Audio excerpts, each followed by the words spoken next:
नमस्कार मित्रांनो, मी डॉक्टर तुषार Mahapankar, ENT surgeon. आपल्या शरीरामध्ये कॅल्शियम हे अतिशय मुबलक प्रमाणात आढळतं. ते असं की आपलं एकमेव खनिज आहे की जे आपल्या बॉडीमध्ये मॅक्झिमम आढळतं. आता कसं असतं की आपल्या शरीरामधल्या कॅल्शियमपैकी 99% जे कॅल्शियम आहे ते आपल्या हाडामध्ये आणि दातामध्ये आढळतं. तर आता कॅल्शियमयुक्त कोणते अन्नपदार्थ ते आपण बघूया. पहिल्या गोष्ट म्हणजे दूध. दूध म्हणजे हा ऑल टाईम फेवरेट. दूध आणि दुग्धजन्य पदार्थ म्हणजे लोणी, चीज, ताक वगैरे वगैरे.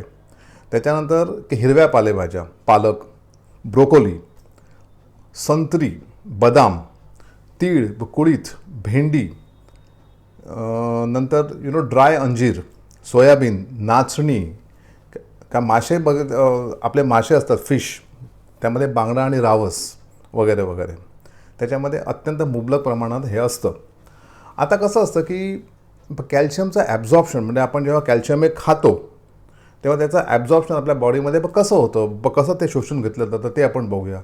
ॲक्च्युली 2 प्रकार असतात ते शोषून घ्यायचे. पहिला प्रकार म्हणजे काय? पहिला प्रकार म्हणजे ॲक्टिव्ह ॲब्झॉर्प्शन. ॲक्टिव्ह ॲब्झॉर्प्शन म्हणजे काय की आपण जेव्हा आतमध्ये घेतो कॅल्शियम आपल्या कातड्यामध्ये जातं तेव्हा कातड्याच्या आतमध्ये एक प्रकारचं आवरण असतं. त्या आवरणाला लहान लहान एक द्वार म्हणायला हरकत नाही ते असतात. तर व्हिटॅमिन डीच्या सहाय्याने ते द्वारं उघडतात. ते द्वारं उघडली की नंतर मग जेणेकरून हे जे कॅल्शियम असतं ते तिकडनं त्या द्वारातनं आतमध्ये जातं. तो पहिला प्रकार. त्याच्यामध्ये व्हिटॅमिन डी हे अत्यंत आवश्यक आहे. आणि दुसरा प्रकार म्हणजे पॅसिव्ह ॲब्झॉर्प्शन. पॅसिव्ह म्हणजे जर समजा आपण अति प्रमाणात जर कॅल्शियम घेतलं तर आतड्याच्या आतमध्ये हे ॲक्च्युली कॅल्शियमचं प्रमाण हे जास्त असणार आणि बाहेरच्या बाजूला ते कमी असणार. म्हणजे आतल्या बाजूला पेशीमध्ये ते कमी असणार.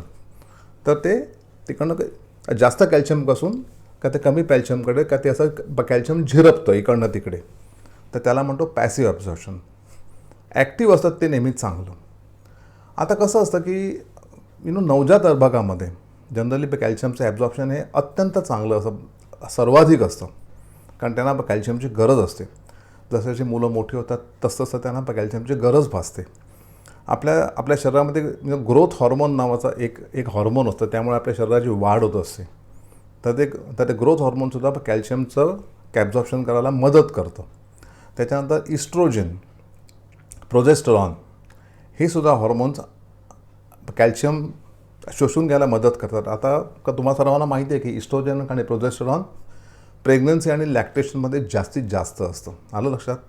जसं आपलं वय वाढतं तसं कॅल्शियमचं शोषण करायची जी शक्ती असते ती कमी होते. म्हणून आपल्याला की स्पेशली 60 नंतर 70 नंतर कॅल्शियमची आवश्यकता लागू शकते. आता कसं असतं की जर समजा तुम्ही खूप प्रमाणात जर मिठाचे पदार्थ घेतले, सॉल्टी पदार्थ घेतले तर मीठ हे कॅल्शियम सगळं बाहेर फेकून देतं, उत्सर्जित करतं किडनीतर्फे. त्यामुळे खारट पदार्थ कॅल्शियम बरोबर घेऊ नका. त्याच्यानंतर लोह आणि हा जर झिंक असेल ह्याच्यामध्ये आपल्या आहारामध्ये किंवा त्या टॅब्लेट्स बरोबर, तर मात्र काय होतं की लोह आणि झिंक हे ॲक्च्युली 2 अशी खनिज आहेत की ते आपल्या कॅल्शियम बरोबर कॉम्पीट करतात.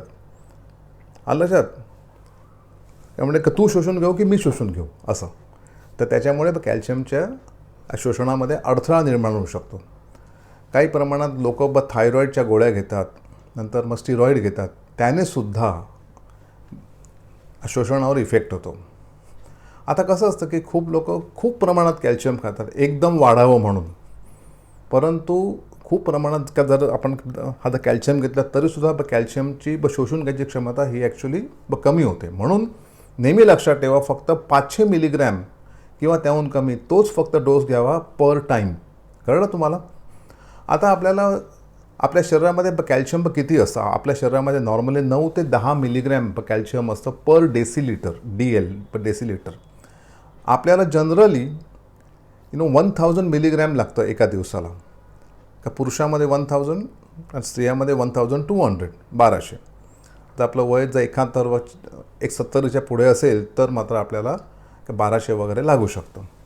आता कॅल्शियमचे कोणते फॉर्म्स आहेत गोळ्या हे अतिशय महत्त्वाचं आहे मित्रांनो. 2 प्रकारच्या गोळ्या असतात, कॅल्शियम कार्बोनेट आणि कॅल्शियम सायट्रेट. त्या गोळ्यामध्ये एलिमेंटल कॅल्शियम नावाचा एक प्रकार असतो. तर तो आपला एलिमेंटल कॅल्शियम जो असतो प्रकार तर तो महत्त्वाचा असतो. त्यामुळे टोटल कॅल्शियम नाही त्याच्यामध्ये किती एलिमेंटल कॅल्शियम आहे ते ॲक्च्युली प्रत्येक गोळ्याच्या वर लिहिलेलं असतं. ते मात्र तुम्हाला का बघण्याची अतिशय आवश्यकता असते. आता कसं असतं की कॅल्शियम कार्बोनेटमध्ये फक्त 40% असं एलिमेंटल कॅल्शियम, व्हेरॅज कॅल्शियम सायट्रेटमध्ये 21% असतं. नंतर कॅल्शियम ग्लुकोनेट म्हणून पण येतं, लॅक्टेट, परंतु 2 हे मेजर असतात गोळ्यांच्या प्रकारामध्ये.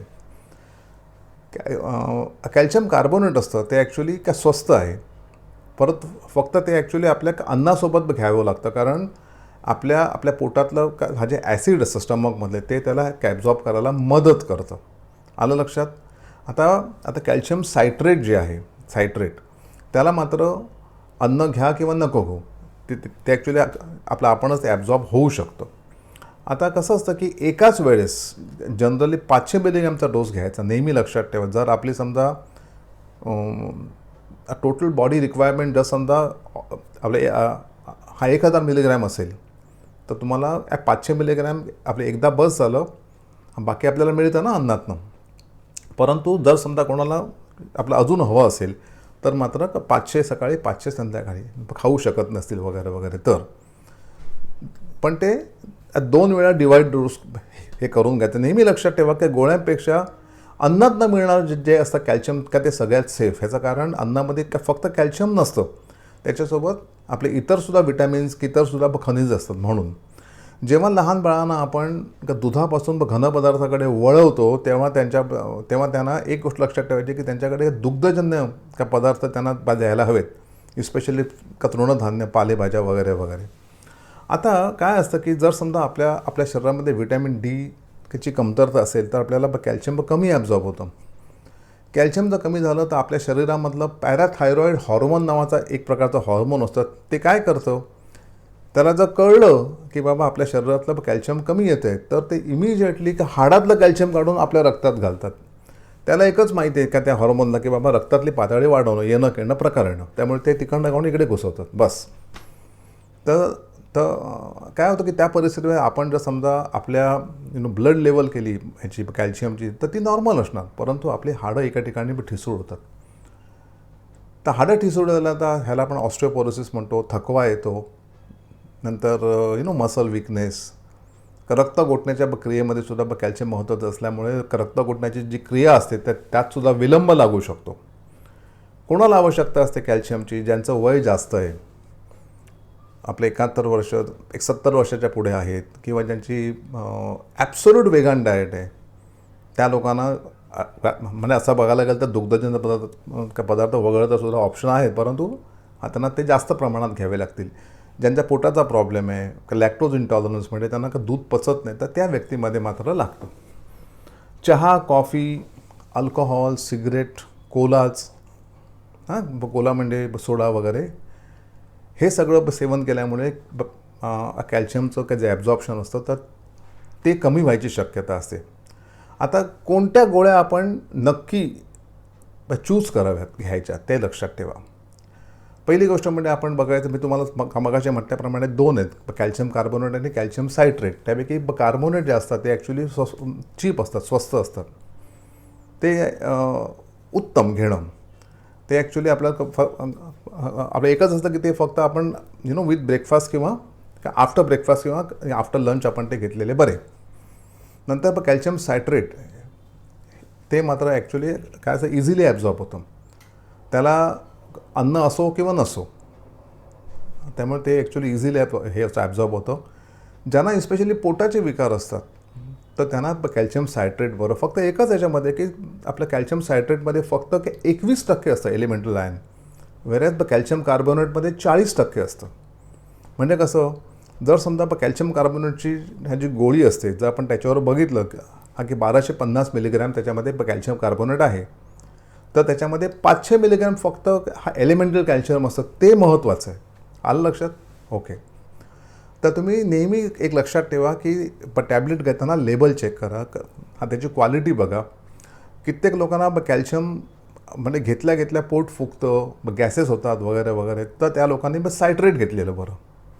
म्हणजे विचेवर टॅबलेट सूट्स यू, तुम्हाला जी सूट होते तर ती गोळी घ्यायची.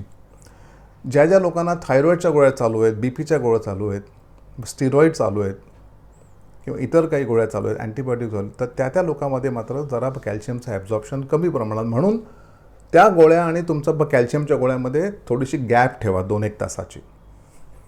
आता मी तुम्हाला म्हटलं की साईड इफेक्ट काय होतं, जर समजा खूप प्रमाणात कॅल्शियम झालं तर काय होणार, गॅस, ब्लोटिंग, कॉन्स्टिपेशन. त्याच्यानंतर कॅल्शियम कार्बोनेट त्याचं प्रमाण जास्त होतं. पण कॅल्शियमचं आणि एक सॉल्ट असतं कॅल्शियम आपलं ऑक्झलेट, तर त्याच्यामुळे किडनी स्टोन्स होऊ शकतात जास्त आणि आपल्या हार्टचं पण इररेग्युलर रिदम होतो. ती एक मात्र काळजी घ्या. ओव्हरडोस मात्र टाळा कॅल्शियमचा.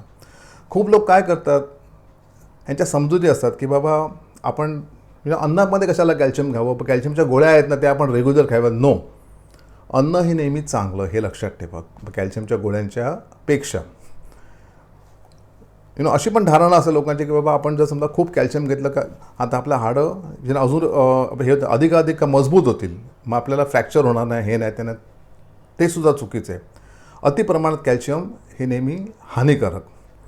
सगळे कॅल्शियमचे फॉर्म आहेत का ते काय सेम नसतात. त्यामुळे कॅल्शियम जपून घ्या, डॉक्टरांच्या सल्ल्याने घ्या. जनरली आम्ही कॅल्शियम चालू करतो ते 2-3 महिना करता आणि त्याच्यानंतर जनरली बाकीच्या सिम्पटम्स बघून आम्ही ते कॅल्शियम बंद करतो किंवा कमी तरी करतो. जर समजा वय जास्त असेल आणि जर समजा नीड असेल तर आम्ही ते कॅल्शियम कमी करतो. पण अन्न इज बेस्ट. प्रत्येक वेळेस तुम्हाला सांगतो मी, कॅल्शियमच्या गोळ्या घेत असाल तर तुम्ही त्याच्याबरोबर व्हिटॅमिन डीची लेवल चेक करून घ्या. जर तुमचं डी बरोबर असेल तर तुमचं अन्नात तर सगळं कॅल्शियम व्यवस्थितपणे आतमध्ये जाणार. त्यामुळे ते डी चेक करा. का डी कमी असेल तर व्हिटॅमिन डी घ्या. पाणी प्या, हायड्रेट. कळलं. कॅल्शियमच्या गोळ्याबरोबर चहा, कॉफीचं सेवन, कोला, खूप सॉल्टी पदार्थ टाळा. आणि एक अतिशय महत्त्वाचं ते म्हणजे एक्सरसाइज. आपण जसं बॉडीचं एक्सरसाइज करू, रनिंग, जॉगिंग किंवा कोणते वेट बेरिंग एक्सरसाइज, वजन वगैरे असतात ना, वेट्स वगैरे, ती किंवा रनिंग, जॉगिंग, वॉकिंग, त्याने तुमचं हाडाला मजबूती येते. त्यामुळे ते तर तुम्ही अतिशय महत्त्वाचं आहे, तर ते तुम्ही कराच. आलं लक्षात. तर आपल्या शरीराची काळजी घ्या, व्हिटॅमिन डी आणि कॅल्शियम जपा. धन्यवाद.